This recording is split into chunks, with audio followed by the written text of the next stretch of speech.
സയ്യിദുന ഉസ്മാൻ ഖബർ കണ്ടാൽ പിന്നെ ഒഴുകുന്നതാണിരു കണ്ണുകൾ ക്ഷണം തന്നെ. ചോദിച്ചു എന്താണെപ്പോഴും ഇതു കണ്ട് വിലപിക്കുവാൻ യാ സയ്യിദി വിറ കൊണ്ട്.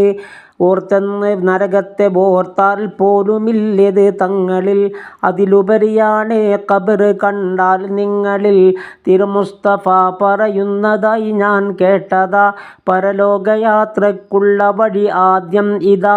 ഇതിൽ രക്ഷപ്പെട്ടാൽ ബാക്കിയെല്ലാം തുച്ഛമാ, അല്ലാതിരുന്നാൽ എപ്പോഴും വൻ നഷ്ടമാ.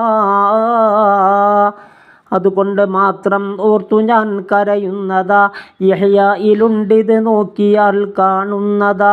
രക്ഷിക്കണേ സുബ്ഹാന റബ്ബി അന്ന്, അതിനുള്ള മാർഗം നൽകണേ നീ ഇന്ന്. ഖബറിൽ സുആലുണ്ടാകുമെന്നത് സത്യമാ, അത് വിശ്വസിക്കേണ്ടുന്നതും നിർബന്ധമാ. ഖുർആൻ ശരീഫിൽ തന്നെ സൂചനയുള്ളതാ, സൂറത്ത് ഇബ്രാഹിം അതിൽ കാണുന്നതാ. കൂടാതെ തന്നെ ഹദീസുകൾ പെരുത്തുണ്ട്, എണ്ണുന്ന പക്ഷം 70-നടുത്തുണ്ട്.